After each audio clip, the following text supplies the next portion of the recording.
I just wanted to mention here, Juan Jose Cobo. He was the winner of the 2011 Vuelta Espana over Chris Froome and Bradley Wiggins. That was the first time you saw Chris Froome come to the fore in a Grand Tour, riding with Sky. There was, up until that point, he had been negotiating actually with, at the time, Slipstream Sports, Jonathan Vaughters, to come over to that team. And it looked like that was going to happen. But, and Chris Froome had actually, he and Bradley have had some words about this tour this year, actually. Chris Froome had said, look, it's hard to trust people. Sometimes you don't know what to do. Like he's talking about he and Thomas about going into the race. And do you trust that this person is going to be able to pull off the win?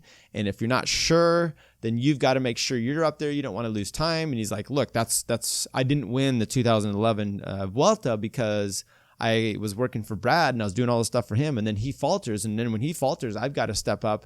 And by then it's too late. So there were fighting words because then Brad's kind of like saying BS on that. And the point is on that was a race Chris Froome came to the fore on, and then we've seen him ever since.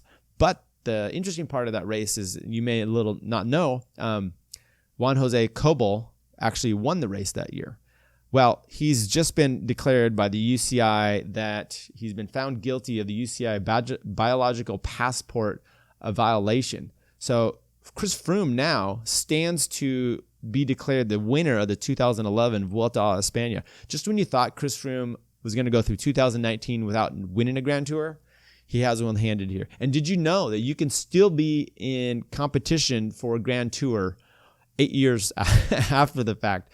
I mean, this race is not over. It's interesting. I also looked up something this morning, and Cobo had there was a news article on Cycling News that Cobo, all the testing basically from the top podium that year had come back clean, that there was no improprieties. So, they had all the results. Well, this is the biological passport. So I didn't know that they were still looking things over. Anyway, the UCI announced on Thursday that its anti-doping tribunal found Cobo guilty of an anti-doping rule violation, that's use of a prohibited substance, based on abnormalities from 2009 and 2011 detected in his biological passport, and imposed a 3-year period of ineligibility on the rider. He may appeal this. I don't know what he's got going on. I haven't heard anything of him since 2011 Vuelta. Maybe I'll look that up tonight and give you a report tomorrow as to what his results have been.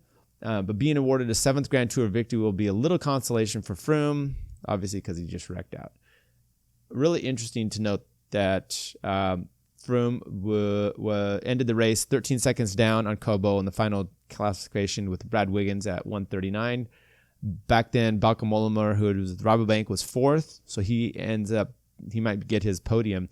Is this how you want to win your podium, your race? No, because you missed out on all the glory of it at the time. It's the whole thing with Lance Armstrong, people depriving others of the race. Should I even read to you the text that Curt sent to me about this? Basically implying that